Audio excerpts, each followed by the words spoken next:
dhidi ya malango au milango ya kuzimu. Vita dhidi ya milango au malango ya kuzimu. Mathayo 16, tutaanzia mstari wa 3, tutasoma hadi mstari wa 18. Basi Yesu akaenda pande za Kaisaria Filipi, akawauliza wanafunzi wake akasema, watu hunena mwana wa Adamu kuwa ni nani? Wakasema, wengine hunena Yohana Mbatizaji, wengine Elia, wengine Yeremia au mmojawapo wa manabii. Akawaambia, nanyi mwaninena mimi kuwa ni nani?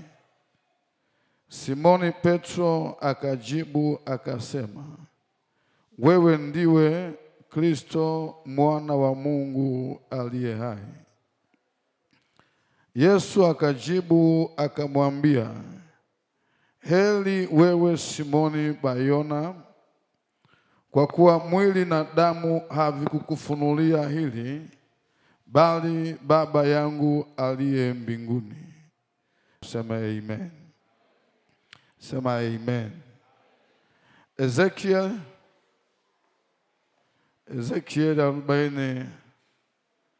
46 mstari wa 1 na mstari wa 2. Ezekiel sura ya 46 mstari wa 1. Bwana Mungu asema hivi, lango la ua wa ndani lielekealo upande wa mashariki litafungwa siku 6 za kazi, lakini siku ya Sabato litafunguliwa, na siku ya mwezi mpya litafunguliwa. Haleluya. Siku ya kwanza ya mwezi lango litafunguliwa. Na leo ni Jumapili yetu ya kwanza ya mwezi huu wa 5.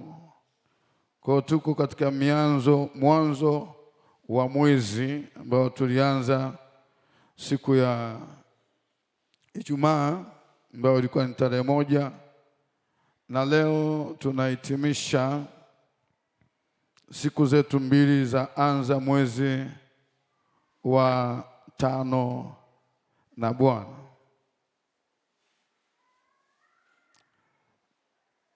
Bwana asifiwe. Leo tunahitimisha siku zetu 2 za anza mwezi wa 5 na Bwana. Kitabu cha Hesabu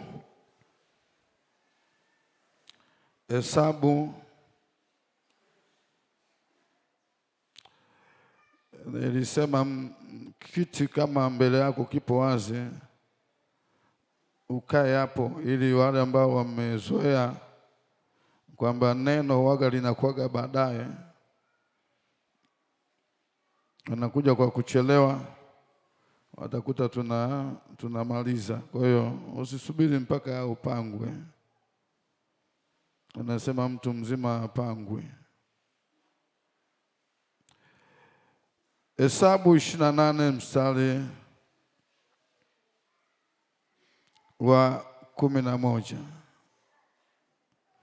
Tena katika mianzo ya miezi yenu mtamsongezea Bwana sadaka ya kuteketezwa, nayo ni ng'ombe waume wadogo 2 na kondoo mume 1, na wanakondoo waume wa mwaka wa kwanza wakamilifu 7, pamoja na sehemu ya 13 za efa za unga mwembamba kuwa sadaka ya unga uliochanganywa na mafuta kwa kila ng'ombe, na sehemu ya 12 za unga mwembamba kuwa sadaka ya unga uliochanganywa na mafuta kwa huyo kondoo mume mmoja. Haleluya. Ukisoma kitabu cha Hesabu sura ya 10 mstari wa 10, utaona Mungu aliagiza kwamba kila mwanzo wa mwezi watu wake wanapaswa kukusanyika, para mbiu ipigwe, parapanda ipigwe, alafu watu wakusanyike kwa ajili ya kumwabudu Bwana. Ndio maana tumesoma katika kitabu cha Ezekieli sura ya 46 mstari wa 1, ambapo Biblia inasema kila siku ya Sabato lango litakuwa liko wazi. Kila siku ya Sabato lango litakuwa wazi ili watu waingie kwenda kumwabudu Bwana kila siku ya Sabato. Lakini pia kila mwanzo wa mwezi lango pia litakuwa wazi, lango la ua. Hekalu lilikuwa na milango ya kuingilia. Kwa kuna lango ambalo Mungu aliagiza wakati wa Sabato lango litakuwa liko wazi, lakini wakati wa mwanzo wa mwezi pia lango litakuwa wazi ili watu wakusanyike kwenda kumwabudu. Na ilikuwa ni sheria kwa wana wa Israeli. Nilisema sheria inalazimisha. Mungu anapoweka sheria manake analazimisha kwamba lazima ufanye, na usipofanya kwako inakuwa ni hatia. Na ilikuwa kuto kufanya kile Mungu amekwambia ufanye ilikuwa ni hatia ambayo mtu alitakiwa kutoa sadaka ya hatia. Kwa hiyo ilikuwa ni sheria, ilikuwa ni agizo ambayo sheria hizo zilikuja kukoma baada ya kifo cha Yesu pale msalabani. Sheria hizo zikakoma, na baada ya kuwa sheria imeondolewa, sasa kunakuwa hakuna ulazima, isipokuwa kunakuwa kuna umuhimu. Halo, haleluya. Hakuna ulazima ila kuna umuhimu. Hakuna ulazima wa kukusanyika siku ya kwanza ya mwezi, hakuna ulazima ila kuna umuhimu wa kukusanyika siku ya kwanza ya mwezi. Haijalishi tarehe 1 ya mwezi imeangukia lini. Kiangukia Jumatatu ilikuwa wenzetu, ilikuwa ni sheria, ni lazima. Lakini kwetu sisi tukusanyiki kama sheria inavyotutaka, ila tunakusanyika kwa sababu ya umuhimu wenyewe wa kukusanyika tarehe 1 ya kila mwezi. Ndio maana katika kitabu cha Wakolosai sura ya 2 Paulo anawaandikia Wakolosai akiwa kifungoni, akiwa gerezani. Anawaambia, anasema basi mtu asiwahukumu kwa sababu ya siku, asiwahukumu kwa sababu ya Sabato, wala kwa sababu ya mwandamo wa mwezi. Kipindi hicho maana yake kwa ni sheria, lakini baada ya kifo cha Yesu sheria ya Torati kama imeondolewa. Sasa tunafanya kwa sababu ya umuhimu, lakini tunafanya kwa sababu tunampenda Mungu. Bwana Yesu na asifiwe sana. Haleluya. Kwa nini ni muhimu mwanzo wa mwezi kukusanyika? ni muhimu kwa sababu tunapata nafasi ya kutafakari yale Mungu aliyoyafanya kwa siku 30 ama siku 31. Tunatafakari vile Mungu alivyotulinda. Mungu ametulinda, Mungu ametusaidia, Mungu ametubariki, Mungu ametuvusha. Kwa tunakuja tunatafakari, lakini tunapata nafasi ya kumshukuru Mungu kwa sababu ametuvusha mwezi uliopita na ametuingiza kwenye mwezi mwingine, mwezi mpya. Haleluya. Haleluya. Kumshukuru Mungu, nilisema kumshukuru Mungu ni jambo ambalo halipaswi kuwa sheria, ipaswi kuwa lazima kwa mtu, lakini napaswa kuwa ni utashi, napaswa mtu kuona ni tabia kumshukuru Mungu kwa sababu Mungu anapendezwa na watu wenye kumshukuru Mungu. Kwa hiyo tunapokusanyika kwenye siku za kwanza za mwezi, tunakusanyika ili kumshukuru Mungu. Lakini pia moja ya mambo tunayoyafanya pia, tunamwambia Mungu aende pamoja na sisi kwenye mwezi mpya. Kwamba Mungu enda pamoja na sisi. Hatuwezi kwenda peke yetu bila wewe. Kwa hiyo tunamwambia Mungu aende pamoja na sisi bila kulazimishwa, kwa tunaona umuhimu wa Mungu kwenda pamoja na sisi. Musa akamwambia Mungu, kama wewe hautakwenda pamoja nasi, basi usituchukue hapa, tuache tukae hapa, kwa maana watu watatutofautishaje kati ya watu wa mataifa na sisi watu wako?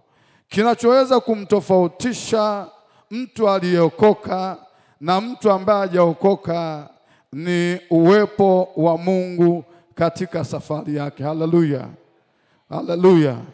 Tukiwa na Mungu katika safari zetu, katika biashara, tukiwa na Mungu katika maeneo yoyote, kutakuwepo kuna utofauti kati ya familia ya waliookoka na familia ya watu ambao hawajaokoka. Hicho ndicho Musa alikitaka. Anasema watu wanawezaje kututofautisha kama Mungu hauko pamoja na sisi?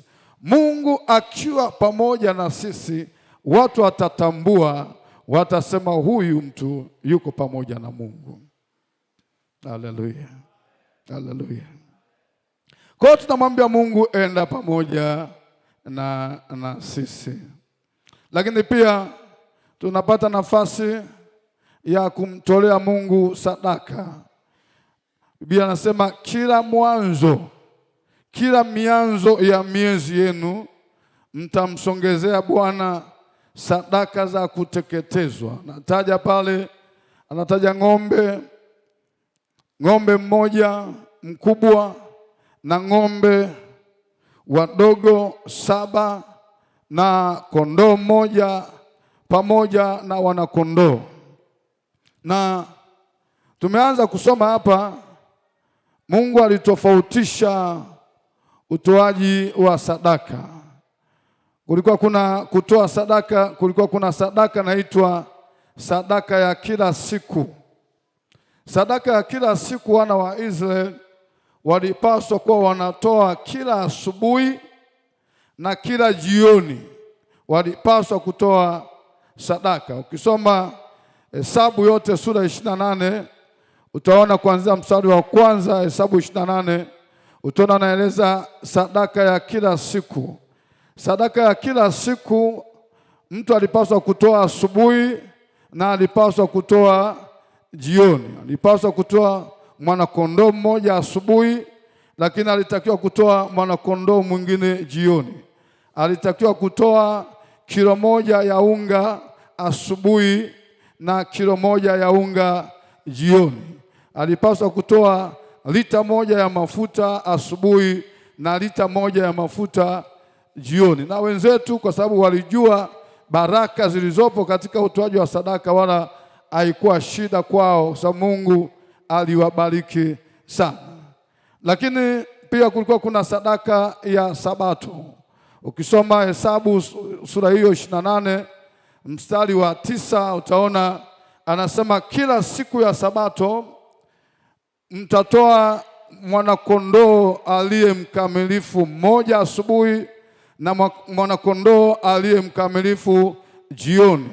Lakini anaongeza kiwango pia, kama siku ya kwanza sadaka ya kila siku mnatoa kilo moja ya unga asubuhi na jioni, lakini siku ya Sabato lazima kiwango chako cha sadaka, anamwambia kiwango chenu cha sadaka lazima kiongezeke. Badala kutoa kilo moja ya unga kila siku, siku ya Sabato mtapaswa kutoa kilo 2 ya unga. Hapa mimi naongea kwa kurahisisha, lakini pale inatajwa robo moja ya efa, inatajwa robo 2 ya efa. Samina na kueleza kama mwalimu kukuletea katika lugha inayoweza kueleweka kwamba inapotajwa pale efa manake ni kilogramu. Kwa hiyo siku ya Sabato walipaswa kutoa kilogramu 2 za unga asubuhi na kilogramu 1 za unga jioni. Lakini pia inatajwa pia kuna kitu kinaitwa ini ilikuwa ni lita 2 za mafuta walipaswa kutoa siku ya Sabato. Na ukienda pia alafu anasema kwa habari ya kondoo pia, kondoo zinaongezeka, sema mwana kondoo mkamilifu. Kwa hiyo kiwango cha sadaka alitofautisha kiwango nachotoa siku ya kawaida, siku ya Ijumaa, siku ya Jumatano. Inapaswa napokuja siku ya Jumapili au pasi kutoa kiwango kile. Lazima kiwango chako cha sadaka kiongezeke tofauti na kiwango cha sadaka cha siku zote. Hebu tuangalie hapo Hesabu 28 mstari wa 9. Tena katika siku ya Sabato watasongezwa wanakondoo 2 waume wa mwaka wa kwanza wakamilifu, pamoja na sehemu ya 12 za efa. Sehemu ya 12 za efa hapo manake ni kilo 2 za unga, na hii ilikuwa ni sadaka ya unga. Sadaka ya unga ilikuwa ni sadaka ya shukrani, unga mwembamba, kuwa sadaka ya unga uliochanganywa na mafuta pamoja na sadaka yake ya kinywaji. Hii ndiyo sadaka ya kuteketezwa ya kila Sabato. Utaona pale zaidi ya hiyo sadaka ya kuteketezwa ya siku zote, zaidi ya hiyo sadaka ya kuteketezwa ya siku zote. Kwa hiyo ilitakiwa kiwango kiongezeke. Kama ulikuwa unatoa siku ya kawaida unatoa 1,000, unatoa 2,000, inapokuja siku ya Sabato, ambapo Sabato kwetu sisi ni siku ya Jumapili, maana yake lazima kiwango chako cha utoaji kiongezeke. Haleluya, Bwana Yesu na asifiwe sana. Na wenzetu walijali sana, kwa sababu walijua pasipo kufanya vile Mungu amewaelekeza, sadaka zao hazitapokelewa mbele za Mungu. Zile sadaka itakuwa ni makapi. Naomba unisikilize, acha kushughulika na mtoto. Bwana Yesu na asifiwe sana. Mtoto Yesu akija panda kilia anaondoka, wewe unabaki. Bwana Yesu na atusaidie sana. Bwana Yesu na asifiwe. Kwa wenzetu walikuwa makini sana kufanya vile Mungu alivyowaelekeza. Kwa hiyo inapofika siku ya Sabato wanaongeza kiwango. Kwa hiyo na sisi pia tunajifunza kutoka kwao kwamba kumbe siku ya Jumapili kama ya leo lazima utoaji wangu uongezeke, na Mungu anakagua. Haleluya. Huwezi kumuona mtu anasimama hapa, na ndio maana nikatoa maelekezo kwamba kusiwepo na mtu anasimama hapo, ili hapo unapokuja kutoa sadaka, unapotoa sadaka anakuwepo Yesu mwenyewe. Haleluya.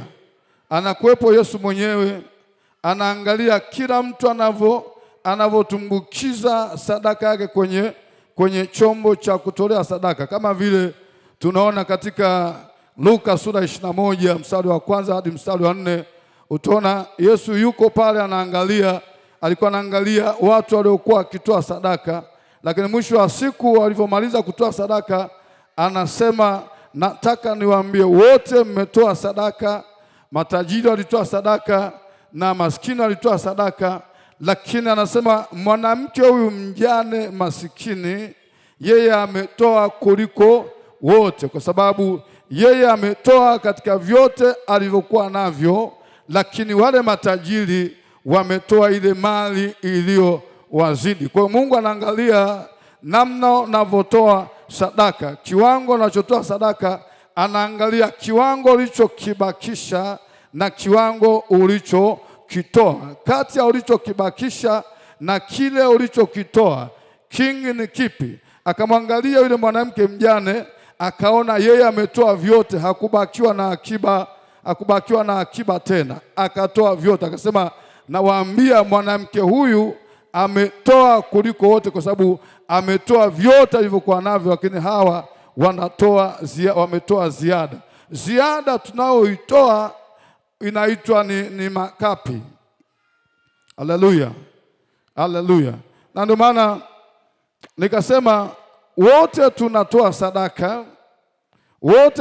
sadaka, lakini kitakachokuja kutofautisha baadaye katika wote tunaotoa sadaka ni yale matokeo ya utoaji wetu. Kuna matokeo baada ya kutoa. Nilisema Kaini alitoa sadaka, Abili naye akatoa sadaka, wote walitoa sadaka. Lakini Biblia inasema sadaka ya Habili ikapata kibali. Mungu aliikubali sadaka ya Habili, Mungu alimheshimu Habili pamoja na sadaka yake, lakini sadaka ya Kaini akaikataa. Kwa nini? Kaini hakuwa makini katika kuchagua, katika kumtolea Mungu sadaka. Ila Habili, Biblia inasema Habili akachukua mzaliwa wa kwanza wa wanyama wake, akamtoa sadaka, akamchinja. Alipomchinja alichukua sehemu iliyonona. Haleluya. Alichukua sehemu iliyonona ya yule mnyama afu akaitoa sadaka. Kwa unaona, alichagua katika wanyama wake, akamchukua mzaliwa wa kwanza. Alipochukua mzaliwa wa kwanza, maana yake alimheshimu Mungu kwa kumtoa mzaliwa wa kwanza. Alipomchinja bado akasema, katika kumchinja huku nitaangalia sehemu iliyonona. Sehemu iliyonona hiyo ndio nitampa Mungu sadaka. Ila Kaini yeye hakuwa makini. Kaini yeye alichukua sadaka tu, alikusanya labda ya makapi, ile sadaka bora, yale mazao bora akayaacha ghalani, lakini makapi ambayo yeye ameyapuuza ndio akayaleta nyumbani mwa Mungu. Ndivyo ambavyo hata leo kuna watu ambao hatuko makini katika utoaji wa sadaka zetu. Ndio maana mwisho wa siku mtu anaona, mbona nimetoa lakini sioni matokeo? Ni kwamba Mungu anakagua namna ambavyo tunavyotoa sadaka, anakagua tunavyotoa kwa mioyo ya kupenda na kwa hiari. Haleluya, Bwana Yesu na asifiwe sana. Na nyakati hizi tulizonazo, hatupaswi kutoa sadaka kama sheria. Tunapaswa kutoa sadaka kwa sababu tunamcha Mungu. Haleluya. Tunapaswa kutoa sadaka kwa sababu tunampenda Mungu. Kitu gani kinatusukuma? Kule kumpenda Mungu kunatusukuma kutoa sadaka. Ukitoa sadaka kama sheria, ndio maana hata zaka hatufundishi. Mimi binafsi sifundishi kwamba mtu atoe sadaka kama sheria. Ukitoa sadaka kama sheria utapata shida sana kupiga mahesabu, kwa sababu kutoa zaka kama sheria manake hutataka uzidishe, ila utaogopa kupunguza. Haleluya, haleluya.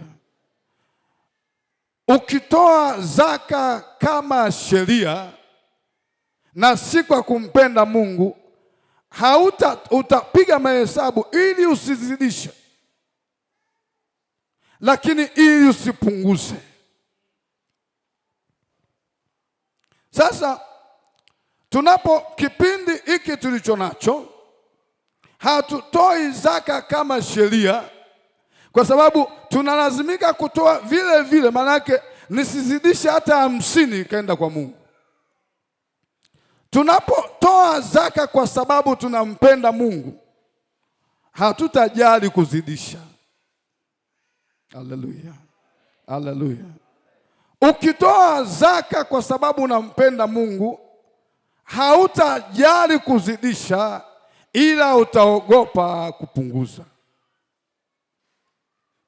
Bwana asifiwe. Haleluya.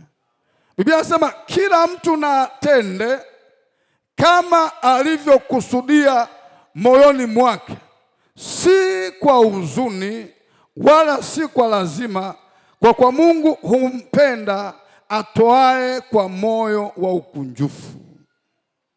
Bwana asifiwe. Tuko pamoja? Tuko pamoja? Kwa hiyo Mungu anakagua. Kwa wenzetu walikuwa makini sana kukagua utoaji wao. Ndio maana kuna sadaka zilikuwa zinakataliwa na wenzetu. Kulikuwa wakati mwingine kuna Walawi. Kazi ya Walawi walikuwa wanakagua sadaka. Huwezi ukaingia hekaluni ukaingia na sadaka iliyo kilema. Kwa hiyo Walawi wanakuwepo pale wanakagua langoni. Kama sadaka yako, ng'ombe wako sio kipofu, hana ulemavu wowote, basi utaruhusiwa kuingia ndani. Lakini kama sadaka yako ni kipofu, ng'ombe wako ni kipofu, ni mwana kondoo, hautaruhusiwa kumtoa sadaka. Kwa hiyo kulikuwa kuna Walawi wanasimama langoni pale ili watu waingie hekaluni sasa waweze kutoa sadaka. Sisi hatuna Walawi wanaokagua, lakini tunaye Roho Mtakatifu anayechunguza utoaji wetu, na useme amen. Sema amen. Sasa ikafika mahali ni kama utoaji wa sadaka ukawa umepungua kwa wenzetu wa Walawi pamoja na makuhani, sadaka zikapungua nyumbani mwa Mungu. Ndipo katika kitabu cha Malaki Mungu anamtuma Malaki, anasema nenda kawaambia makuhani. Makuhani baada ya kuona matoleo yamepungua, utoaji umepungua, makuhani wakapunguza umakini wa kukagua zile sadaka. Kwa hiyo hata sadaka kilema watu walikuwa wanatoa tu na makuhani wanaacha wakagui. Kwa hiyo matokeo yake wale watoaji wa sadaka hawakuwa wanaona matokeo yao, wanasema mbona tumetoa? Mungu anawaambia ninyi mnaniibia.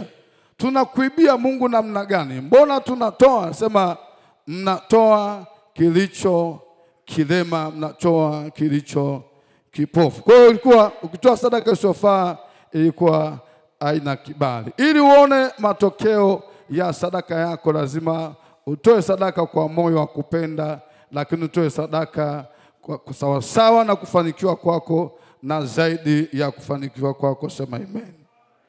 Sema amen kwa jina la Yesu. Haleluya. Sadaka ilikuwa na maana kubwa sana. Ijumaa tukuwepo, somba tukuwepo, lakini ilieleza kwamba sadaka inaleta kibali kwa Mungu. Sadaka ya kuteketezwa sisi leo hatutoi, ila tunatoa sadaka ya mwezi ili kutafuta kibali, kutafuta upendeleo kwa Mungu. Bwana asifiwe. Tunatoa sadaka, wao walitoa sadaka ya unga, sisi hatutoi sadaka ya unga, tunatoa nane. Kwa hiyo unatoa sadaka ya mwezi, na ndio maana unapewa bahasha mbili. Bahasha moja ni sadaka ya mwezi na bahasha nyingine ni sadaka ya siku nane. Yesu akasema wana wa giza wana busara, wana welevu, wana akili, wana hekima kuliko wana wa nuru. Watu wa dunia ambao tunashindana nao katika mambo kadha wa kadha wamejua sana kutumia sadaka. Haleluya. Sadaka ni sauti, ni lugha inayoongea katika ulimwengu wa roho. Kwa wao nyakati kama hizi, mwanzo wa mwezi, watu wanaoelewa, watu wa dunia wanaoelewa nguvu iliyopo katika sadaka, inapofika mwanzo wa mwezi lazima waende kwa saba.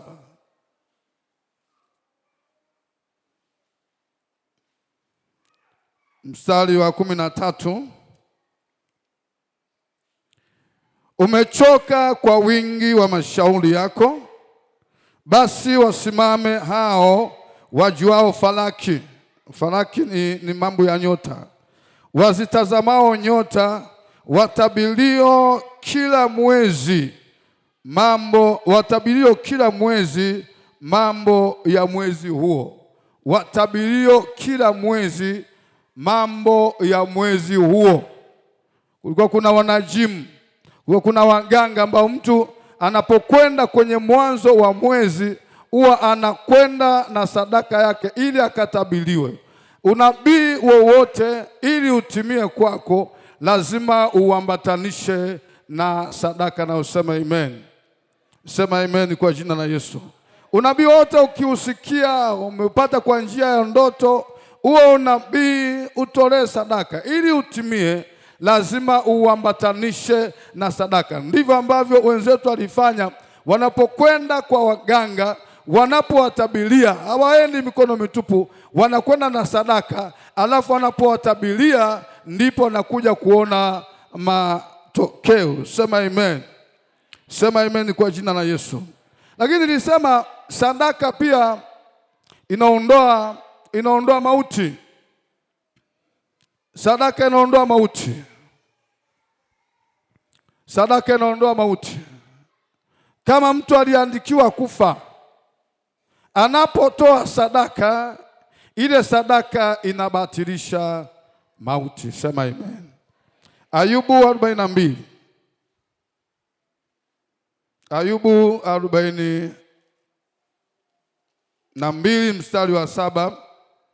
Basi ikawa baada ya Bwana kumwambia Ayubu maneno hayo, Bwana akamwambia huyo Elifazi Mtenami, hasira zangu zinawaka juu yako na juu ya hao rafiki zako wawili, kwa kuwa ninyi hamkunena yaliyo sawa katika habari zangu kama alivyonena mtumishi wangu Ayubu. Basi sasa jitwalieni ng'ombe waume 7 na kondoo waume 7, mkamwendee mtumishi wangu Ayubu, mjisongezee sadaka ya kuteketezwa, na huyo mtumishi wangu Ayubu atawaombea ninyi, kwa kuwa nitamnidhia yeye nisiwatende sawasawa na upumbavu wenu. Haleluya. Haleluya.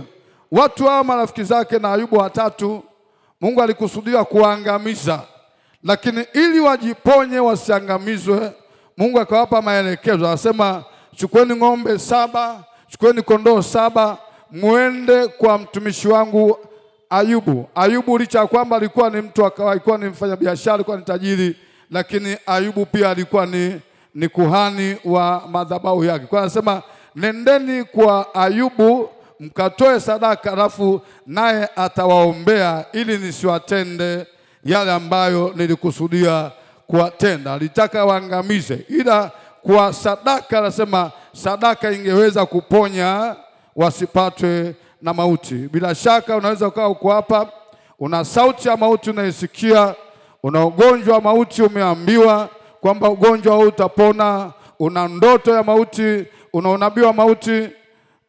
Mauti sio mpaka kufa kimwili, lakini kuna mauti ya kufa kiroho. Kuna mauti ya kufa, mauti ya kiuchumi, mauti ya kimahusiano. Unaona kuna dalili, una hofu ya mauti. Kinachoweza kutengua hiyo mauti, iwe ya kimwili, iwe ya kiroho, iwe ya kihuduma, iwe ni ya kimahusiano, iwe ya kiuchumi, kinachoweza kutengua usife au ulichonacho kisife, sadaka ina nguvu sana. Na useme amen. Sema amen kwa jina la Yesu. Samueli wa kwanza 16 mstari wa kwanza na mstari wa pili.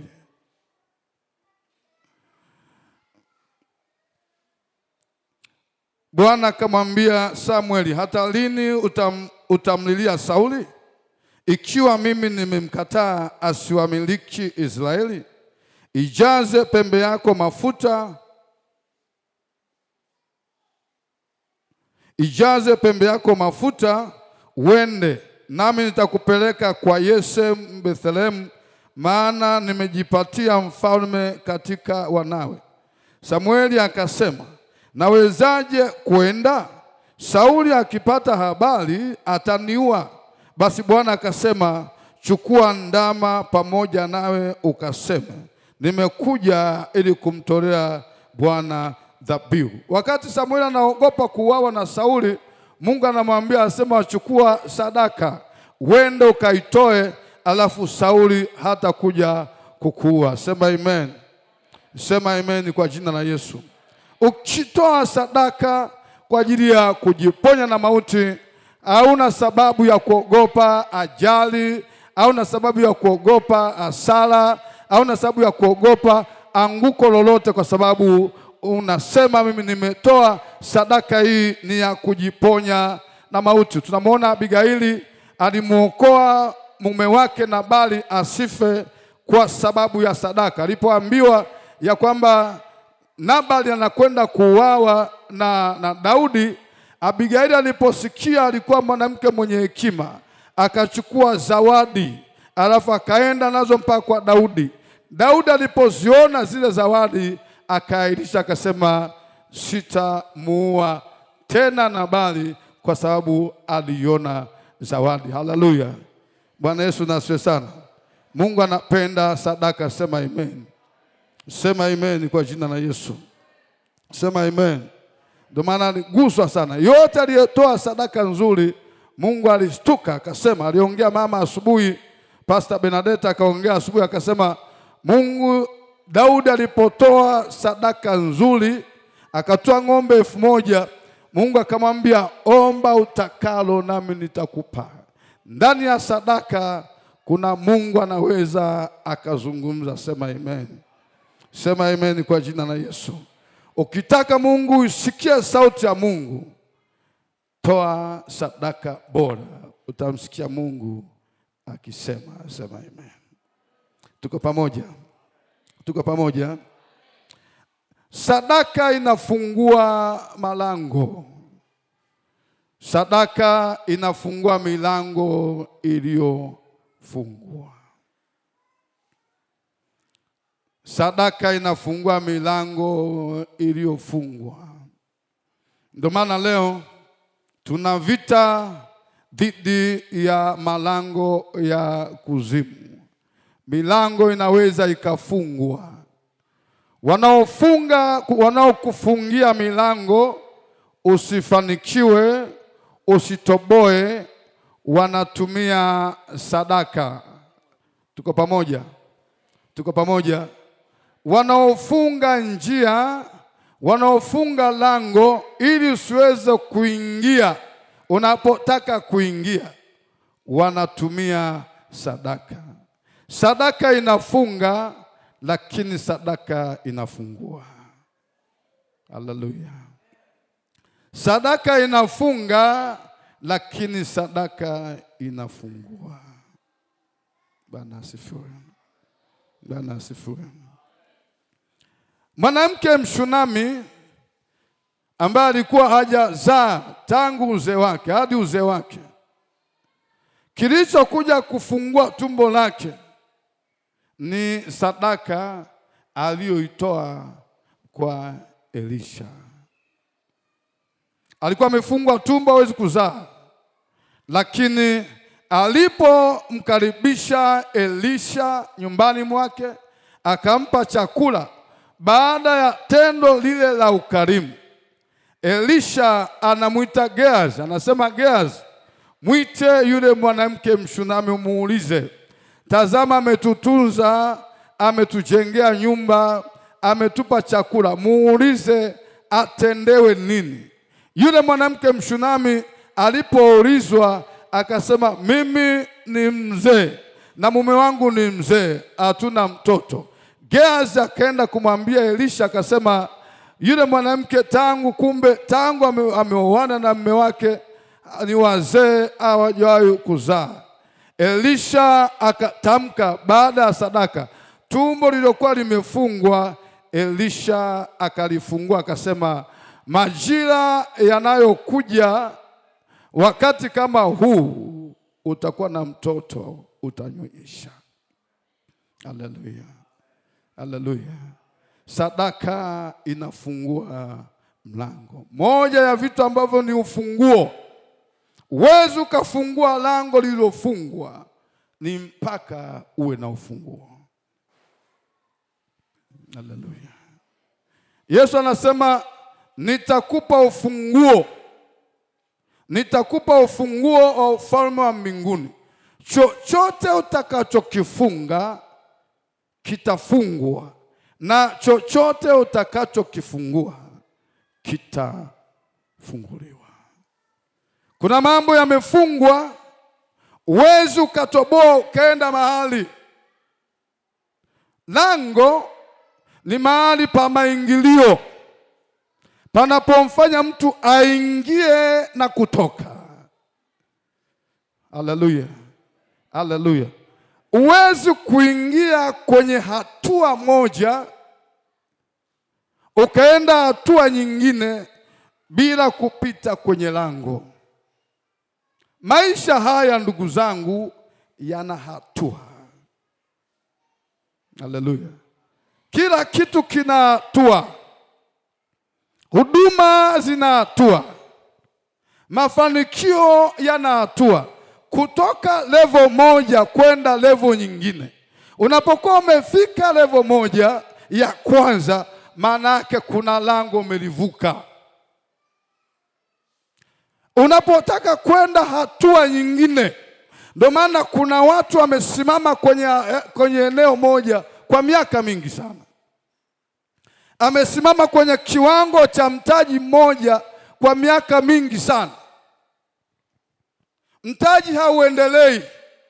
Amesimama kwenye nafasi moja, amesimama kwenye cheo kimoja kwa muda mrefu sana. Watu wengine wanapandishwa ngazi, wanapandishwa vyeo. Elimu ni moja, ujuzi ni mmoja, uzoefu ni mmoja, lakini kuna watu wamekaa kwenye nafasi ile ile miaka yote. Unaona mwenzako anapandishwa ngazi, wewe umebaki kuwa pale pale. Kwenda ngazi nyingine, ili uende ngazi nyingine, lazima uvuke lango la kupeleka hatua nyingine. Haleluya. Sisi kama watumishi wa Mungu tunaelewa kwamba kutoka hatua moja kwenda hatua nyingine, ili uende hatua nyingine, lazima uvuke lango. Bwana asifiwe. Matendo ya Mitume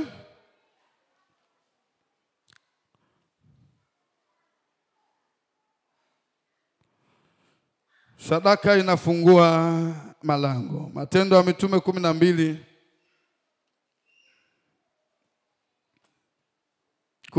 mstari wa 5. Basi Petro akalindwa gerezani, nalo kanisa likamwomba Mungu kwa juhudi kwa ajili yake.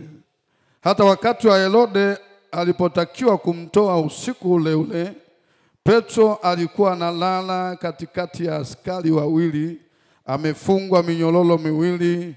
Walinzi mbele ya mlango wakailinda gereza. Mbele ya mlango wakailinda gereza. Mara malaika wa Bwana akasimama karibu naye, nuru ikamulika mle chumbani. Akampiga Petro bavuni, akamwambia akisema, ondoka upesi. Minyororo yake ikamwangukia mikononi. Malaika akamwambia, jifunge, kavae viatu vyako. Akafanya hivyo, kisha akamwambia, jivike nguo yako ukanifuate. Akatoka nje akamfuata, wala hakujua ya kuwa ni kweli yaliyofanywa na malaika, bali alidhani kwamba anaona maono. Na walipopita lindo la kwanza na la pili, wakaja hata mlango wa chuma wa kuingilia mjini. Haleluya, haleluya. Walipopita lindo la kwanza, lindo pale ni mlango. Lile gereza lilikuwa na milango miwili, lakini kulikuwa kuna mlango wa tatu wa kuingia mjini. Walipopita lindo la kwanza, manake Petro ameachiliwa, minyororo imemwachia. Unaweza kuwa umeachiliwa lakini ukawa bado upo gerezani. Tuko pamoja? Tuko pamoja? Unaweza kuwa haujafungwa minyororo, minyororo imekuachia, lakini minyororo kukuachia ukiwa bado upo gerezani, wewe bado ni mfungwa tu mpaka utoke gerezani. Bwana asifiwe. Malaika hakumwacha tu Petro gerezani minyororo kumwachia, akasema vaa viatu vyako twende. Wakati anaondoka, kuna lango la kwanza lilikuwepo. Lile lango, Biblia inasema lile lango likafunguka. Petro na malaika wakapita, wakaingia mpaka lango lilofuata. Walipofika kwenye lango linalofuata, lango la pili, lile lango likafunguka. Unaona, ni stage kwa stage. Ukivuka stage moja ya maisha kwenda stage nyingine, lazima kuna lango, ilo lango mpaka ulivuke. Haleluya, haleluya, haleluya. Kiwango chochote mtu ambacho anacho, ili kwenda kwenye kiwango kingine, uende kwenye level nyingine ya huduma yako. Wewe unaimba, kuna mwimbaji anaimba, lakini kiwango chake cha kuimba kiko pale pale, hakiongezeki. Kwa nini hakiongezeki? Kuna lango limemzuia, block. Haleluya, haleluya. Kiwango chako cha kuhubiri ni kile kile, hakiongezeki, ila kinapungua, na unapambana sana. Unasema unatamani uongezeke, unatamani ufike kwenye kiwango fulani, kiwango cha kimataifa. Kufika kwenye kiwango cha kimataifa ni lazima kuna malango uyavuke hapa. Haleluya. Wakavuka lango la kwanza, wakavuka lango la pili, alafu walipofika lango la tatu la kuingia mjini, Biblia inasema lango likafunguka lenyewe, Petro akaingia mjini. Bwana asifiwe. Haleluya. Hakuna mji usiokuwa na lango. Bwana asifiwe. Bwana asifiwe. Hakuna mji usiokuwa na lango. Kila mji una lango. Yerusalemu ilikuwa na milango 10.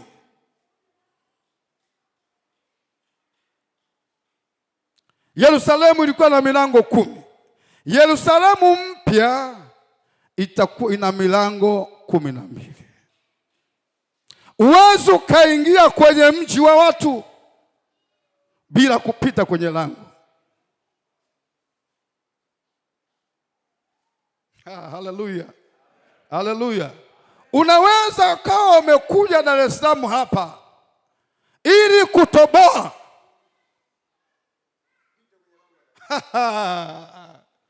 Kuna watu wameapa, umetoka ulikotoka, lakini umekuja hapa, wameapa hautatoboa, wameweka mlango, hautakuja kutoboa.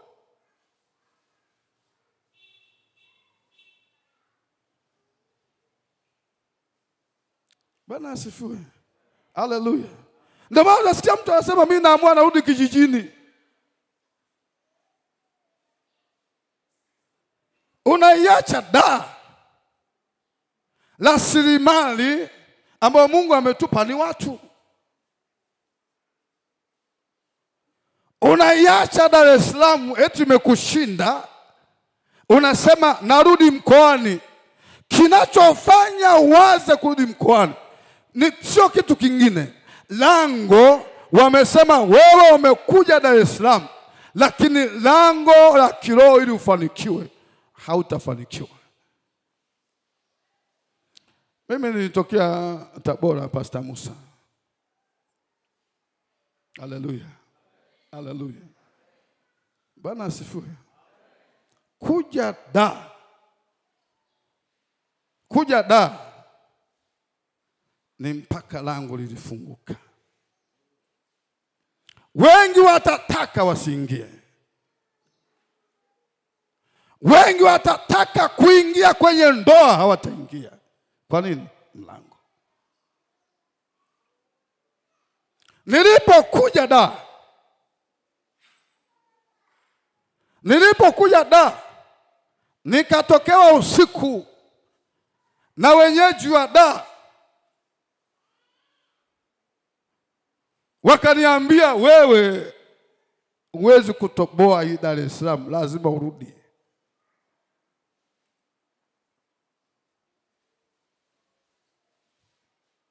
Ilikuwa ni vita. Haleluya. Haleluya. Huu mlango huwezi kuvuka. Wewe nani? Wewe nani? Dar es Salaam hii. Dar es Salaam wameondoka wengi. Wewe ni nani? Nikamwambia mimi. Lango la kwanza limefunguka na lango la pili litafunguka. Vita dhidi ya malango. Haleluya. Hakuna mji utaingia usiokuwa na lango. Hii Dar es Salaam sielewi na malango mangapi. Kuna malango ya kimwili, kuna malango ya kiroho. Hapa nazungumzia malango ya kiroho yasiyoonekana. Lango la kimwili inawezekana lango ni Chalinze, umevuka umeingia. Inawezekana lango ni Mkulanga, umevuka umeingia.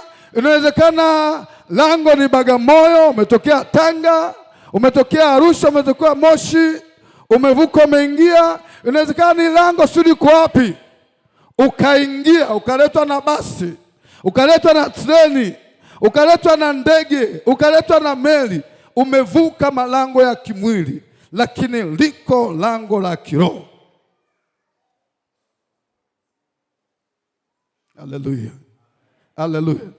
Ndio maana Yesu anasema wala milango ya kuzimu haitalishinda kanisa.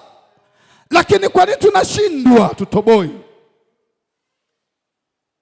Tumeshindwa kushughulikia malango. Haleluya. Haleluya. Haleluya. Adui akitaka kuzuie anashughulika na lango. Yoshua 6 mstari wa kwanza. Yoshua 6 mstari wa kwanza. Biblia inasema basi mji ulikuwa umefungwa kwa hofu ya Wayahudi. Hebu soma vizuri hapo. Soma vizuri. 6:1. Na nikafika. Chukua maiki.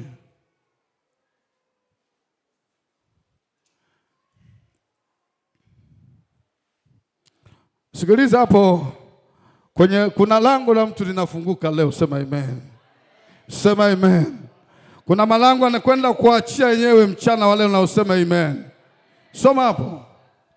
Biblia inasema Yoshua 6 mstari wa kwanza. Ndio. Basi Yeriko ulikuwa umefungwa kabisa kwa sababu ya wana wa Israeli. Hapana mtu aliyetoka wala hapana mtu aliyeingia. Amen. Unasikia? Waliofunga mji wa Yeriko ni wenyeji wa Yeriko. Ukisoma tafsiri nyingine za Kiingereza nasema basi Yeriko ilikuwa imefungwa kwa hofu ya Wayahudi. Wenyeji waabudu miungu. Hakuna mtu anamuogopa kama mtu aliyokoka. Basi Yeriko ilikuwa imefungwa. Yeriko ilikuwa ni mji. Umezungushiwa ngome. Wana wa Israeli mji wa kwanza kuukabili baada ya kuvuka Yordani, mji wa kwanza ilikuwa ni Yeriko. Afu Yeriko imefungwa.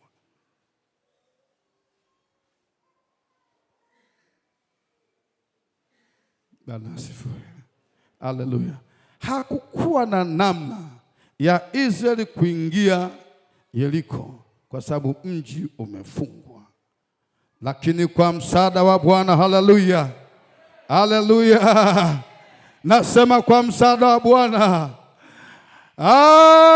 Israeli waliingia. Nami nakutangazia mchana huwa leo, wamekufungia milango, usiingie, usiende hatua nyingine. Kwa msaada wa Bwana utakwenda kwenye hatua nyingine. Sema amen. Sema amen. Haleluya. Kwa nini watu wengine wanakwenda nje ya nchi, wewe usiende? Kwenda nje ya nchi mpaka uvuke lango. Wewe ukaenda Uturuki tu hivi hivi. Mimi nataka kwenda Uturuki kwa kusema sema, mpaka ufungue lango linalokuzuia kwenda China, linalokuzuia kwenda Uturuki, linalokuzuia kwenda Marekani, linalokuzuia kwenda Uingereza. Unatamani na una haki. Una haki ya kwenda popote unapotamani. Kinachozuia, nasema kila mji una lango, ili kuvuka lazima uvuke lango. Bwana asifiwe. Vitu vinavyofungua ambao ni ufunguo ni sadaka. Sadaka inafungua lango. Umezuiliwa uko ndani ya gereza, huwezi kutoka kwa sababu mlango umefungwa. Uko ndani ya laana, huwezi kutoka kwa sababu umefungwa. Kuna mlango unasema huyu binti hatatoka kwenye laana hii, huyu hatatoka kwenye umaskini huu, huyu hatatoka kwenye kiwango hiki, kwenye mateso haya, huyu hatatoka kwenye ugonjwa huu, hatatoka. Kinachozuia usitoke, unaendelea kukaa kwenye mateso, unaendelea kukaa kwenye laana, unaendelea kukaa kwenye gereza, ni kwa sababu lango halijafunguka. Lifunguke mchana wa leo. Nasema lifunguke mchana wa leo. Sema amen kwa jina la Yesu. Shike mkono jirani yako, mwambie sadaka inafungua lango. Geukie na mwingine tena, usicheze na sadaka, mwambie sadaka inafungua lango. Sadaka inabatilisha mauti. Sadaka inaondoa mauti. Mauti iliyopo sufuriani kaondolewa kwa sadaka ya unga. Useme amen. Sema amen kwa jina la Yesu. Sema amen kwa jina la Yesu. Haleluya. Mungu akamwambia Ibrahimu, akamwambia uzao wako utamiliki lango la adui. Bwana asifiwe. Lango kwa tafsiri nyingine, lango la adui, lango ni mji. Nasema uzao wako utamiliki miji ya adui. Miji hii ina watu wasiotutaka, lakini kwa neno la Bwana tutamiliki miji hii katika jina la Yesu. Upewe Dar es Salaam katika jina la Yesu. Upewe Arusha kwa jina la Yesu.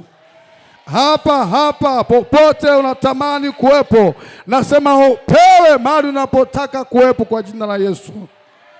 Upewe Kariakoo kwa jina la Yesu. Upewe Suilala kwa jina la Yesu. Upewe Posta kwa jina la Yesu. Upewe Mnazi Mmoja kwa jina la Yesu. Upewe na uinuke katika jina la Yesu. Miji, sema uzao wako utamiliki miji ya adui zetu, na useme amen. Lazima tumiliki miji yao. Nasema lazima tumiliki miji yao, lazima tumiliki malango yao. Haleluya! Lango likimilikiwa na adui, unakuwa huna uhalali, uhuru wa kuingia na kutoka. Adui ndiye amekaa kwenye lango. Shetani anasema nami nampa nimtakaye. Kwa nini anampa anasema nampa nimtakaye? Kwa sababu alikuwa anamiliki lango. Ndipo Yesu akaenda akamnyang'anya mamlaka. Haleluya, haleluya, haleluya. Vile vitu vikawekwa chini ya miguu yetu, na usema amen. Sema amen kwa jina la Yesu. Sema amen kwa jina la Yesu. Jambo lingine linalo fungua mlango mbali ya sadaka ni ufahamu wa kutosha. Ufahamu wa kutosha. Kuwa na ufahamu, kuwa na maarifa. Nasema elimu ni ufunguo wa maisha. Bwana Yesu asifiwe sana. Tafuta maarifa, tafuta ufahamu. Kuna watu ufahamu ni mdogo juu ya kile unachokifanya. Ufahamu ni mdogo juu ya biashara. Ufahamu ni mdogo juu ya huduma. Ufahamu ni mdogo juu ya kazi yako.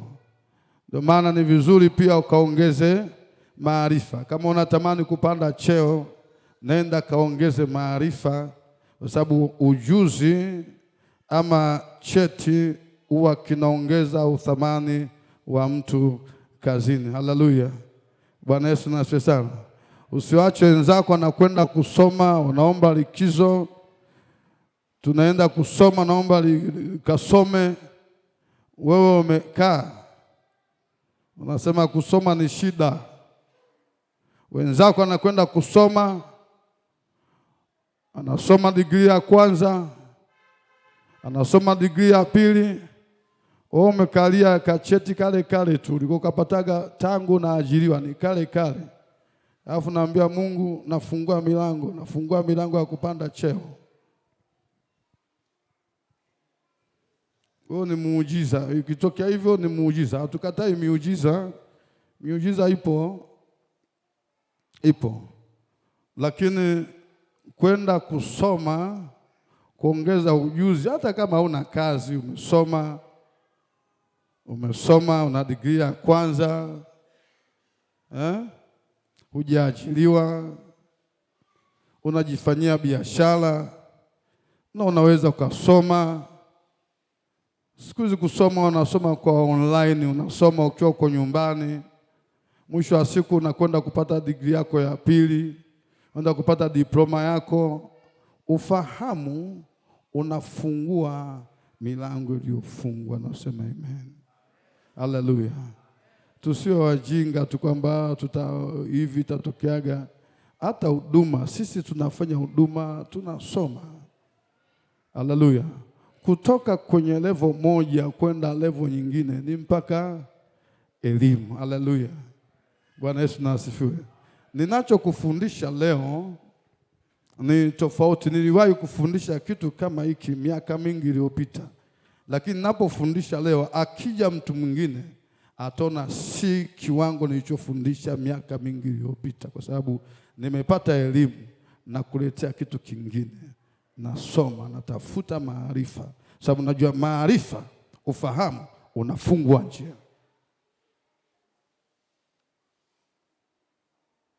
Bwana asifiwe. Haleluya. Haleluya. Wewe ni fundi, ongeza ujuzi. Bwana asifiwe. Ufahamu, lakini pia kutii. Kutii kunafungua milango iliyofungwa. Kutii kunafungua milango iliyofungwa. Tafsiri nyingine ya mlango, mlango ni kizuizi. Haleluya. Tafsiri nyingine ya mlango ni kizuizi. Tafsiri ya kwanza ni maingilio, mahali pa kuingilia na kutoka. Lakini tafsiri ya pili ya mlango ni kizuizi. Hapa iko milango miwili hapa. Hapa. Mlango wa kwanza ni maingilio. Ni uwazi. Uwazi huu ni mlango wa kuingia ndani na ni mlango wa kutoka. Haleluya. Lakini mlango wa pili ambao ni kizuizi ni huu mlango huu hapa. Ule unaofunguka na kuufunga. Lango linaweza likawa wazi ukaingia na kutoka. Lakini kwenye lango hilo adui anaweza akaweka mlango. Nehemia 3 mstari wa kwanza, nisome hapo. Wangapi mnanielewa? Ufahamu unaokupa kuna mlango uko unafunguka kwa mtu. Nehemia 3 mstari wa kwanza. Ndio? Ya. Ndio?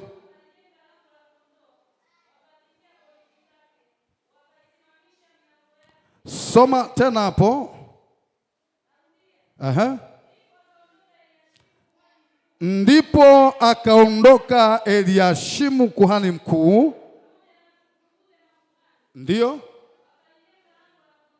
Wakaingia lango la kondoo. Ndio? Wakaingia lango la kondoo, wakasimamisha milango yake. Ndio? Amen. Haleluya. Haleluya. Kwa unaona kuna milango inatajwa, lakini kuna mlango unatajwa, wakatia na mlango. Ule mlango ulikuwa ni kizuizi ambacho huwezi kuingia kwenye mji. Kulikuwa kuna lango linaitwa lango la kondoo, lakini kuna lango lilikuwa linaitwa lango la samaki. Lango la samaki lilikuwa ni lango la wafanya biashara. Fanya biashara, ukitaka kuingia Yerusalemu kwenda kufanya biashara, utakiwa kupita mahali pengine, lazima upite kwenye lango la samaki, lango la wafanya biashara. Kwa angalia, unataka kufanikiwa kiuchumi, lazima uangalie unapita lango gani. Kuna lango la kihuduma, kuna lango la kondoo, lakini kuna lango la kibiashara ambako wafanya biashara wanapaswa kupita katika malango hayo. Bwana Yesu na asifiwe sana. Haleluya. Kwa hiyo lango ni kizuizi ambacho kinamzuia mtu asiweze kuingia au kutoka. Yoshua 1:5 mstari wa 7. Yoshua 1:5 hadi 7, twende haraka hapo. Ndio.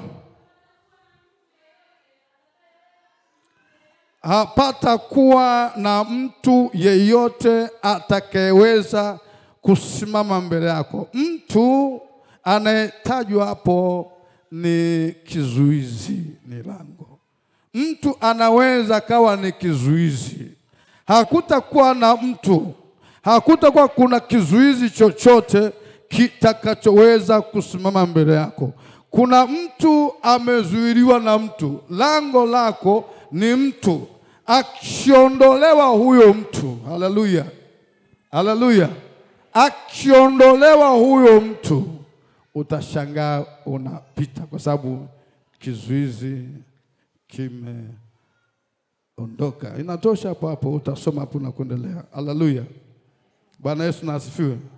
Hapata kuwa na mtu. Kama kuna mtu najua ni kikwazo kwako, hilo ni lango limesimama mbele yako kukuzuia. Hautapanda cheo, hautapata unachokitaka mpaka huyo mtu ambao ni lango aondoke. Biblia inasema Uzia, Isaya anasema Uzia alipokufa Isaya akamwona Mungu. Kilichokuwa kinamzuia Isaya kumwona Mungu alikuwa ni Uzia. Ili umuone Mungu, kuna Uzia anapaswa afe. Halo. Halo. Narudia tena. Ili umuone Mungu, toboe, kuna Uzia amesimama mbele yako. Kuna kizuizi kimesimama mbele yako. Lazima hicho kizuizi kiondoke. Uzia afe ili umuone Mungu. Uzia wako ni nani? Huyu anayekuzuia. Bwana atusaidie. Bwana atusaidie. Haleluya. Haleluya. Uzia lazima afe ili umuone Mungu. Kizuizi, mlango naweza kawa ni mtu, lakini mlango inaweza kawa ni kitu.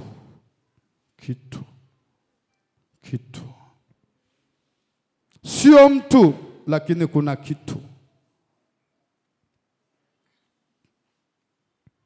Haleluya. Tuko pamoja? Tuko pamoja?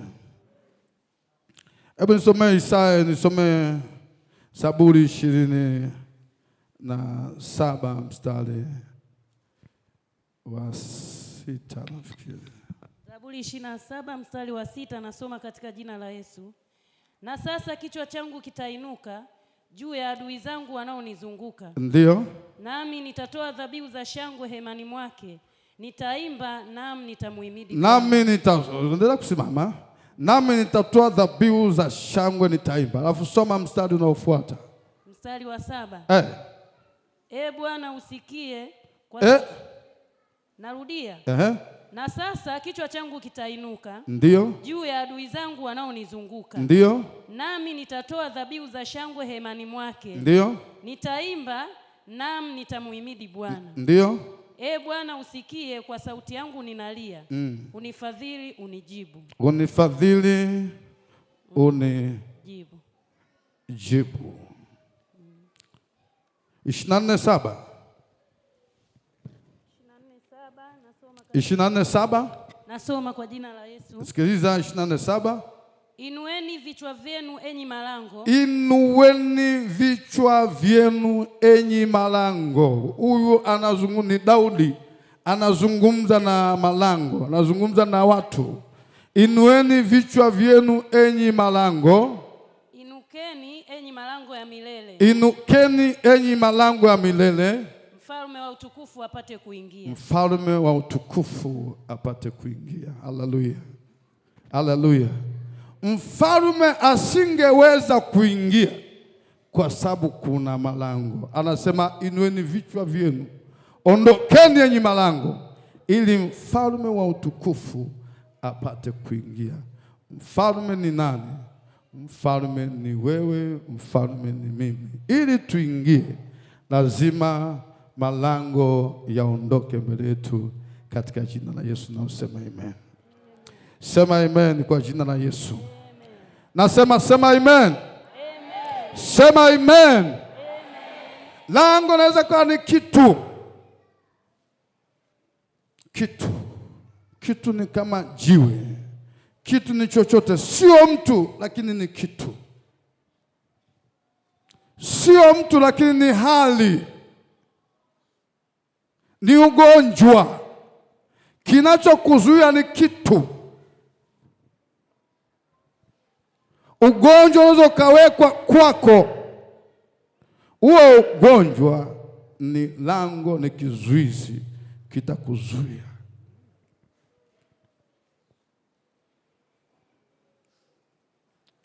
Haleluya. Biblia inaeleza Yusufu wa Arimataya, baada ya kuwa Yesu amekufa, akaenda akauomba mwili wa Yesu kwa Herode. Akasema, naomba unipe mwili niende nikamzike. Herode akampa. Yusufu alikuwa na kaburi lake amelichonga mwambani. Ilikuwa ni kwa ajili yake. Matajiri wakati huo walikuwa mtu anaweza akachonga kaburi ili siku akifa basi wamzike mali kwenye kaburi waliliandaa. Yusufu akauchukua mwili wa Yesu, akauweka katika sanda, akauweka kaburini. Alafu Biblia anasema kwenye mlango akaweka jiwe, kwenye mlango wa kaburi akaweka jiwe. Haleluya. Jiwe ilikuwa ni kizuizi. Kuna mtu yuko hapa amewekewa, kuna kitu amewekewa. Kuna wanawake hawazai, kinachofanya wasizae, kuna kitu wamewekewa. Mimba ikiingia inaharibika, kuna kizuizi. Mpaka kizuizi kiondolewe ndipo utamuona Bwana. Bwana asifiwe. Wale wanawake Maria Magdalena wanakwenda kaburini, wanajiuliza, wanataka wakampake mafuta Bwana wao Yesu Kristo wakati amekufa, amezikwa. Wanajiuliza swali walilokuwa wanajiuliza, ni nani atakayetuondolea lile jiwe mlangoni? Nani atakayelivingilisha jiwe? Kwa sababu jiwe ilikuwa ni kikwazo, hawawezi kuingia ndani ya kaburi kwa sababu kuna jiwe, kuna mlango umewekwa langoni. Haleluya, haleluya, ashukuriwe malaika. Haleluya. Sisi tuna malaika, hata wewe una malaika wako.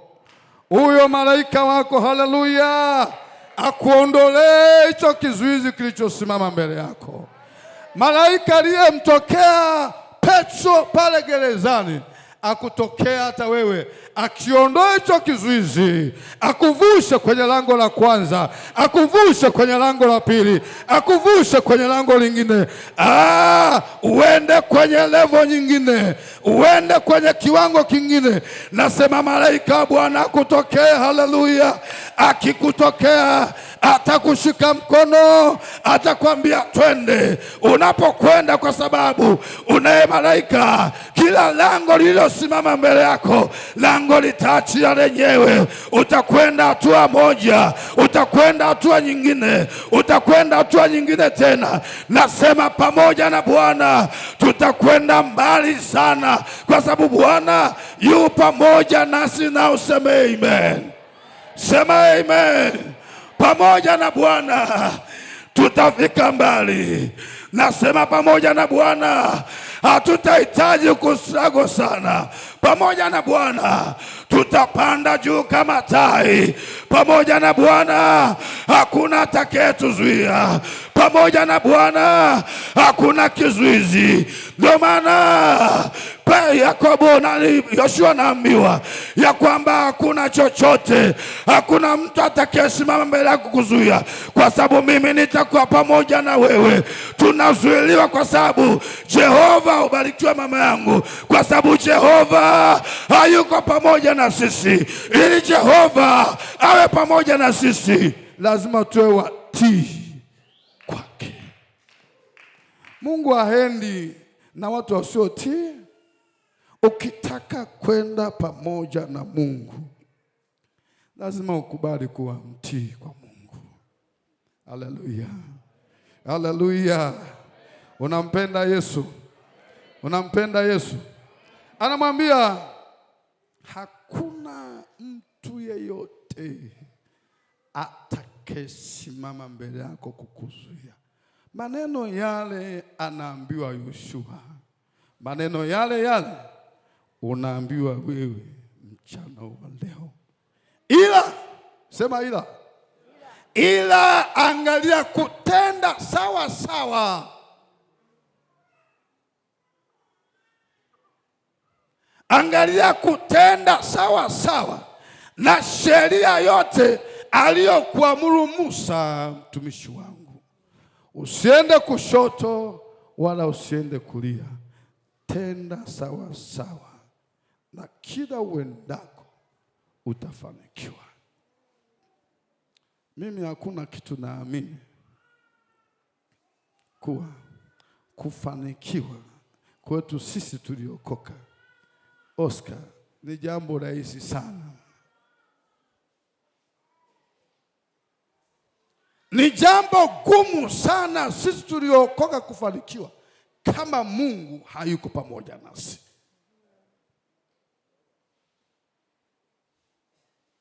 Lakini Mungu akiwa pamoja na wewe ni rahisi sana.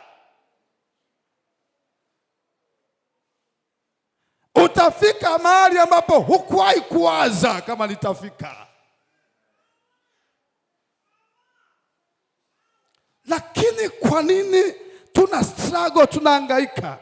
Tumejidisconnect na Mungu, tumejiachanisha, tumemwacha Mungu, tunakwenda peke yetu. Ukienda peke yako tegemea kuzuiliwa, hautavuka.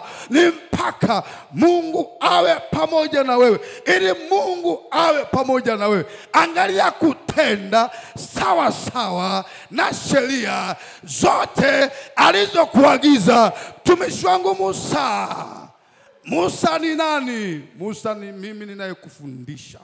Musa ni mwalimu anayefundisha. Akisimama mwalimu wa Sunday school, huyo ni Musa. Amesimama mbele yako.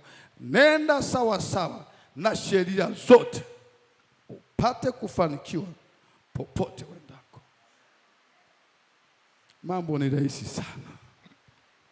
Haleluya, haleluya. Unajiuliza kwenye ulimwengu huu wa watu wengi, kwenye waimbaji wengi, najiuliza, naangalia kuna waimbaji wazuri wako hapa, naangalia kuna waimbaji wazuri wanakuja hapa, nasikilizaga waimbaji wengi lakini hawasikiki. Wanajiuliza kama tulivyo wahubiri wengi, tunawezaje kutoboa kufika kwenye anga la kimataifa? Inawezekanaje? Ni ngumu kiasi gani? Ni ngumu kama hatuna Mungu. Lakini pamoja na Mungu, haleluya,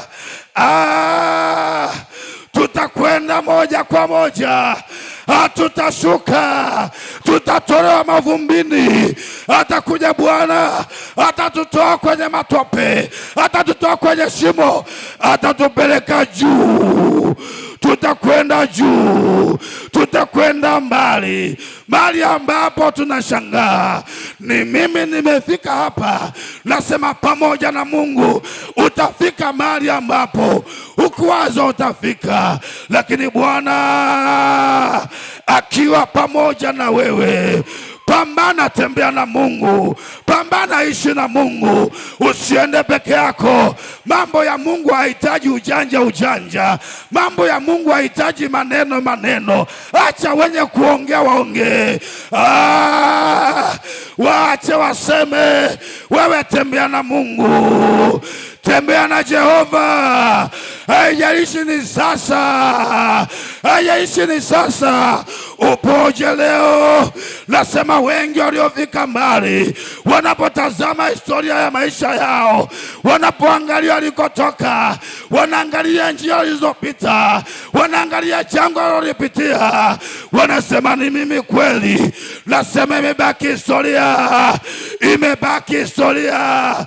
Bwana akiwa pamoja na wewe utafika.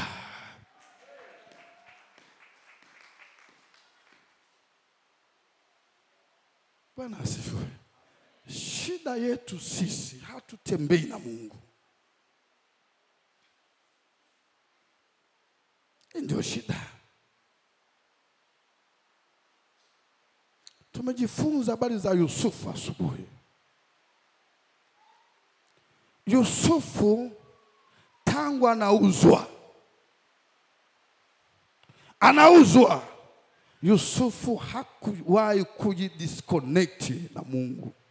Hakuwahi kujiachanisha na Mungu. Alikwenda sambamba na Mungu. Ameuzwa mpaka nchi ya Misri kwa Potifa. Yusufu aliendelea kukaa pamoja na Mungu. Biblia inasema Mungu akawa pamoja naye hata kule gerezani.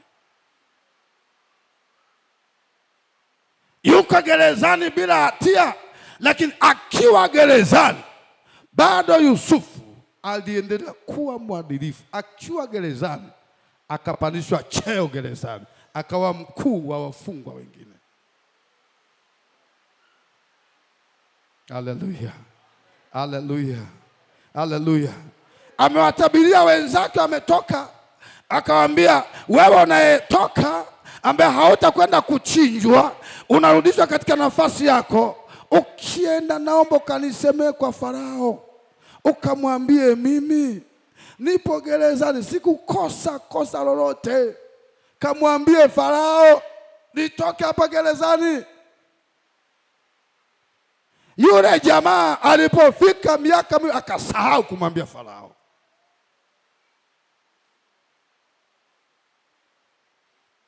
Bwana asifiwe. Haleluya. Akasahau kumwambia Farao kwamba kuna jamaa kule, kuna kijana yupo kule, alifungwa bila hatia, mtoe. Akasahau. Lakini kwa sababu Yusufu alikuwa pamoja na Mungu, ndio uzuri wa Mungu. Uzuri wa Mungu, haleluya. Mungu akatengeneza tukio, akaleta njozi. Haleluya. Ile njozi ilikuwa na makusudi makuu mawili. Kusudi la kwanza ilikuwa ni kumtoa Yusufu gerezani. Kusudi la pili ilikuwa ni kuitimiza ile ndoto ya Yusufu. Sasa mfalme kachanganyikiwa, nimeota ndoto, sina mtu akunitafsiria.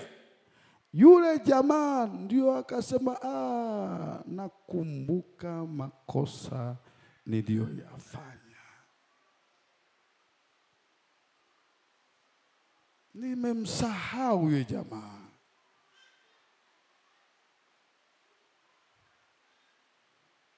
Kama wewe umesahaulika, watu wamekusahau,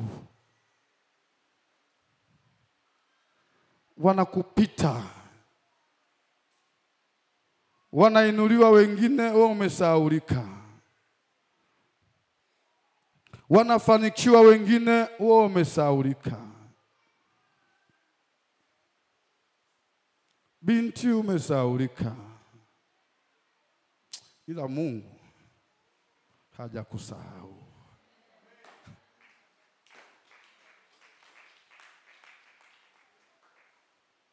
Haleluya.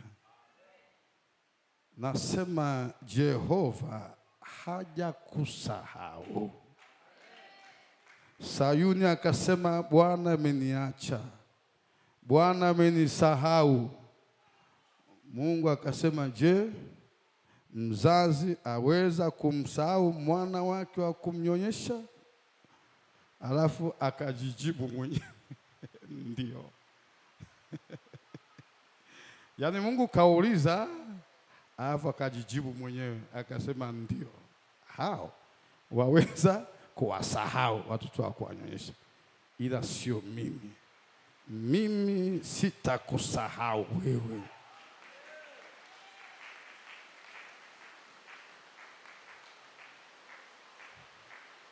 Na kutangazia mchana wa leo, ni watu wamekusahau, lakini Jehova hajakusahau. Anakukumbuka, anajua pale yupo binti yangu, naelewa yupo. Akae asubiri majira yangu. Yako majira yanakuja.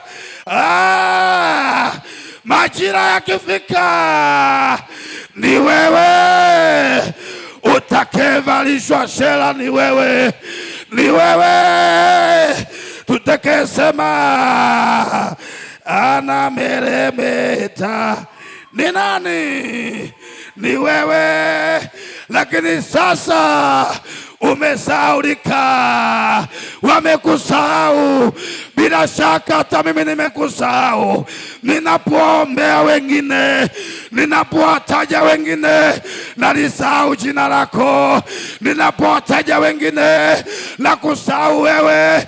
Nasema mimi naweza nikasahau, nikalisahau jina lako, lakini Jehova yeye amekuchora kwenye kitanga cha mikono yake.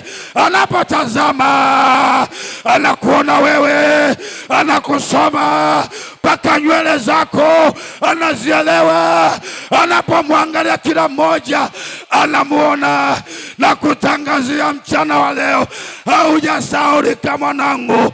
Mungu hajakusahau. Anasubiri majira, anasubiri wakati. Subiri wakati. Nasema subiri wakati. Wakati ukifika, wala hautahangaika. Utajiuliza, nimefanyaje mpaka nimetoka hapa kwenye haya mateso? Nimefanyaje? Ni majira. Nasema ni majira.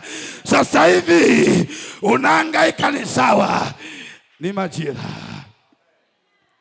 Majira hajafika. Mungu hajakusahau.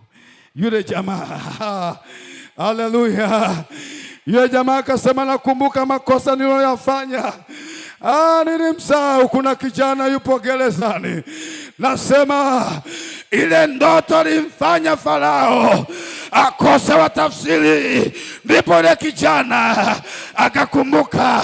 Mungu akamkumbusha, akasema mkumbuke yule kijana gerezani. Nasema aliyekuzalia jisaulisha, atake asitake, atakukumbuka. Atakupa haki zako, atakupa unachokitaka. Atake asitake, atalazimishwa na Bwana. Si kwa sababu anataka, Bwana atalazimisha tu. Kuna watu watatupa vitu si kwa sababu wanataka, watatupa kwa sababu wamelazimishwa na Jehova. Kuna mahali utakwenda si kwa sababu watu wanataka, ila kwa sababu Jehova anasema mwacheni aende huyo, mwacheni. Nasema watake wasitake, wadhikiri mchana, wadhikiri jioni, wadhikiri asubuhi, wadhikiri vyovyote vile. Nasema hawatakuzuia wewe, hawatakuzuia. Lango litaachia lenyewe. Haleluya, haleluya. Farao alipoambiwa kuna kijana yupo gerezani, akasema nendeni mkamwite huyo kijana, mnyoeni nywele, mpeni mavazi mazuri, mpeni viatu vizuri, kwa sababu Bwana amemkumbuka. Milango ya gereza ikaachia. Aliyekuwa gerezani Yusufu akatoka gerezani. Haleluya, haleluya. Ukiwa pamoja na Mungu watafunga milango, lakini milango itaachia wenyewe. Wataziba njia ya mashariki, itakuwepo ya magharibi, na yenyewe nitapita. Wakiziba hiyo, ipo ya kusini, na yenyewe nitapita. Tena sitapita peke yangu, napita nimezungukwa na malaika wa Bwana. Hatupiti peke yetu, tunapita na malaika wa Bwana wakiwa wametuzingira mchana wa leo. Kwa nini una wasiwasi? Kuna malango yako yanaachia. Nasema kuna malango yako yanaachia. Unakwenda level nyingine, unakwenda hatua nyingine, unakwenda kiwango kingine. Hapo ulipokaa imetosha, ulipozunguka imetosha. Lango la kuingia hatua nyingine sasa liko linafunguka. Na useme amen. Sema amen. Sema amen. Yusufu akatoka gerezani. Alipotoka gerezani, kipawa. Nasema kipawa, sema kipawa. Sema kipawa. Usidharau kipawa ulicho nacho. Hata kama wengine wanadharau neema ulionayo, wanadharau kipawa ulicho nacho, wanasema tutokee hapa. Nataka nikwambie mchana leo, hicho kipawa usikidharau. Hicho kipawa ulicho nacho, kipawa cha kuimba, kipawa cha namna yote, kipawa cha biashara, kipawa cha kuhubiri, kipawa cha kufundisha, usikidharau. Biblia nasema zawadi ya mtu itampa nafasi. Ulicho nacho kitakupa nafasi, kitakupa nafasi. Watake wasitake, wataitaka nafasi yako, si kwa sababu nakupenda, hapana, ila ni kipawa ulicho nacho. Ulicho nacho ndicho anachokitaka. Hicho kipawa kitakupa nafasi.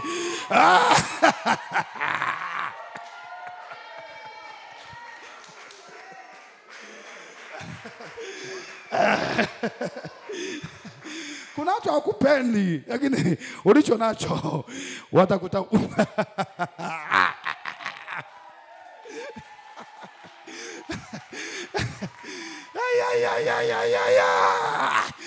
Sababu kuna kitu nacho. Hicho ulicho nacho ni zawadi Mungu amekupa. Ulicho nacho kitakupeleka mbali. Ulicho nacho binti, usikidharau. Hicho ulicho nacho. Kuna mtu anakuja tu anaamua na kuoa. Anakuoa si kwa sababu anakupenda, ila kwa sababu kuna kitu nacho. Kuna baraka unazo, kuna mafanikio unayo.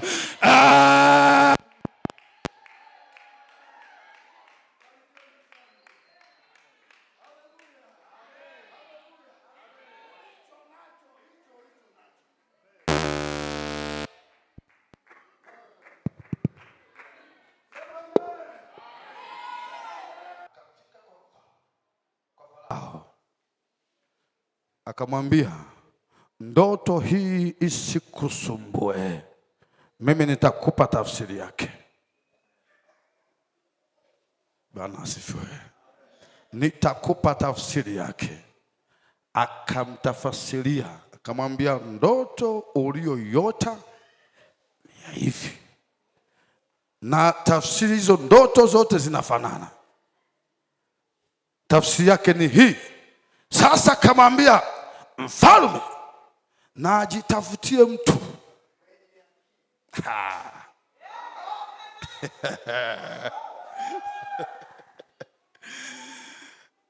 Mfalme na ajitafutie mtu mwenye akili kuliko wote.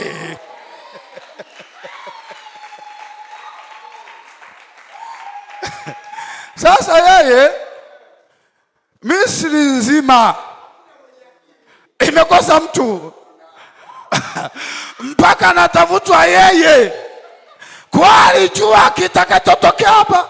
Nikikosea kuongea kauli hii nitarudi gerezani.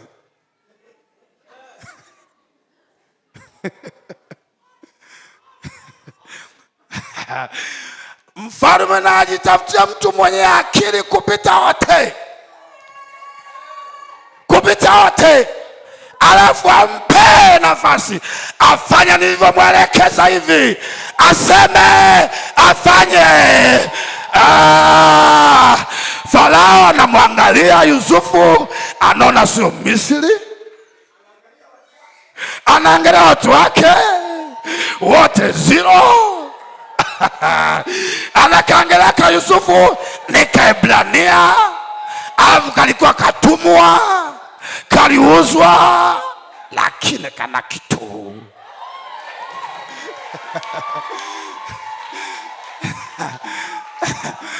Akasema tumpate wapi? Tumekosa. Akasema hakuna mtu mwingine mwenye akili kuzidi wote, hayupo, ni huyu, ni wewe Yusufu. Pokea kwa jina la Yesu.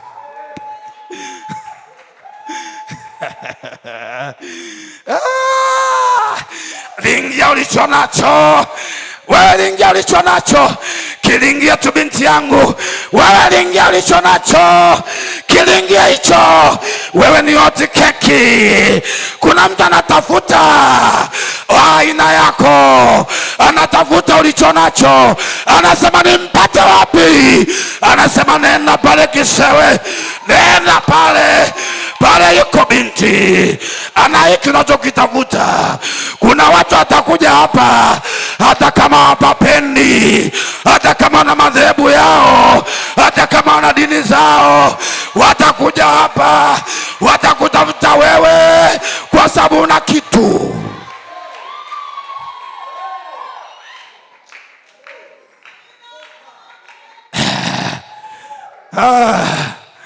Isaya 60:11 inasema malango yako yatakuwa wazi ili watu wapate kukuletea utajiri.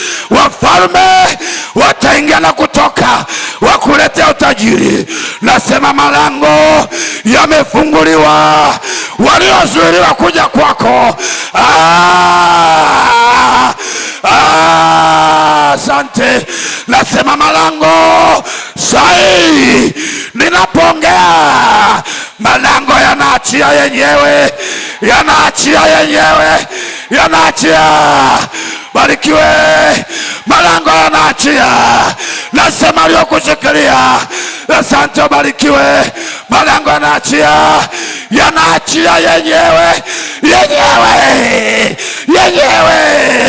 yenyewe. Barikiwe, baraka.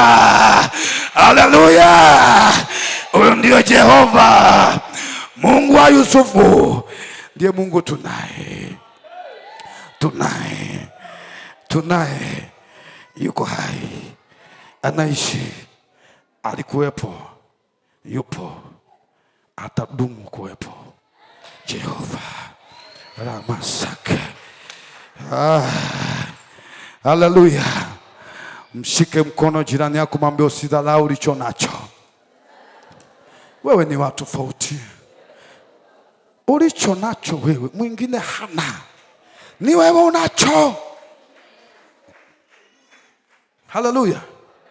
Hiyo sauti, mtu anakuambia sauti yako mbaya, nasema kuna mtu anaitafuta sauti kama ya kwako.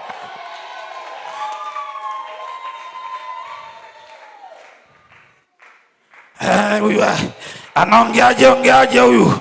Bwana kigugumizi. Kuna mtu anamtafuta mwenye kigugumizi kama wewe. Anasema mwenye kigugumizi, sifa mwenye kigugumizi.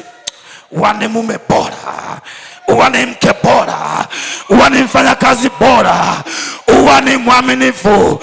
Ndio maana Mungu hakumtafuta mwingine, akamtafuta Musa, akasema huyu ubarikiwe, mzee wa ng'oa milima. Milima inaanguka yenyewe, huo mlima, simama juu, sema huo mlima unaanguka, sema huo mlima unaanguka, sema huo mlima unaanguka. Vita dhidi ya malango, Biblia anasema malango ya kuzimu haitalishinda kanisa. Kwa jina la Yesu nasema hayo malango aliyokuzuia hayatakuzuia tena. Hayo malango tunayapasua.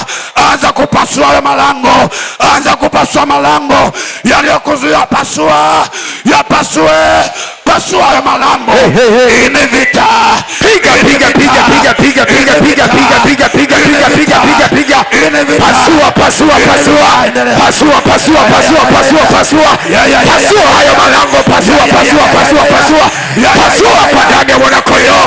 Hayo malango yanayokuzuia, hiyo milima inayokuzuia, pasua pasua pasua pasua pasua kwa damu ya mwana kondoo. Fanya vita kwa jina la Yesu. Pasua hiyo milima, hiyo milima iliyosimama, hiyo milima iliyoinuka, hiyo milima iliyodhirika. Piga kwa damu ya mwana kondoo. Pasua pasua pasua pasua. Hey, pasua pasua pasua pasua kila milima iliyosimama kwa ajili ya kuzuia. Pasua pasua pasua pasua pasua hiyo milima, hayo malango yaliyoinuka kinyume chako, hayo malango yaliyoziba njia zako, hayo malango yanayozuia baraka zako, yapige kwa damu ya mwana kondoo, yapige kwa damu ya mwana kondoo. Piga hayo malango, hayo malango yainuka, malango ya kichawi, malango ya kirozi, malango ya kiganga yanayozuia baraka yako, yapige kwa damu ya mwana kondoo. Hayo malango yaliyofunguliwa, hayo malango yaliyoacha wazi, hayo malango yaliyosimama juu ya maisha yako, yafunge leo, yafunge leo, yafunge leo, yafunge leo. Funga kila lango, funga kila lango iliyofunguliwa na majirani zako, iliyofunguliwa na wazazi wako. Funga hayo malango, hayo malango leo yafunge, yafunge, yafunge, yafunge. Funga, funga, funga, funga, funga hayo malango, yafunge hayo malango. Funga kwa damu ya mwana kondoo. Lango la mji wa Dar es Salaam linafungwa kwa damu ya mwana kondoo, halitabaki wazi, halitabaki wazi. Hilo lango ambalo limesema hautabarikiwa, limesema hautaolewa, funga kwa jina la Yesu. Hayo malango leo yanafungwa. Kuzimu imetaharuki, inajiuliza kuna nini pale pale Mbande Kisewe, nyumba ya Mungu, maana mageti yanafungwa, alafu na mwenye funguo anaondoka nazo, anaondoka nazo. Leo funga hayo malango, yafunge katika jina la Yesu. Hayo malango, malango ya umasikini yaliyofunguliwa kwenye maisha yako leo yafunge kwa damu ya kondoo. Funga, Piga, piga, piga kwa damu ya kondoo. Endelea kufunga hayo malango, endelea kupasua, endelea kuvunja hayo malango. Usione aibu maindia, usione aibu maindia. Aliyefungiwa malango ni wewe, usiogope maindia. Aliyesulubiwa haki yako ni wewe. Piga kwa damu ya mwana kondoo. Piga, piga, piga, piga, piga, piga, piga, piga, piga, piga, piga, piga, piga. Nyanyua mkono wako hivi, iwe kama nyundo. Mungu anamwambia Yeremia, wewe ulungu mikononi mwangu, katika wewe nitapiga falme, katika wewe nitavunja madhabahu, katika wewe nitang'oa kila misingi kwa damu ya mwana kondoo. Piga.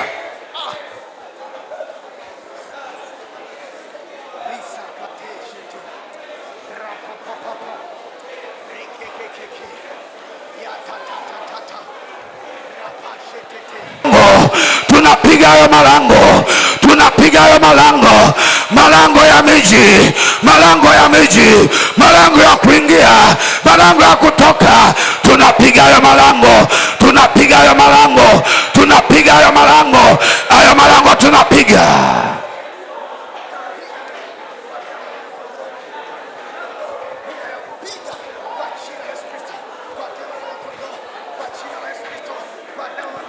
Sikiliza, sikiliza.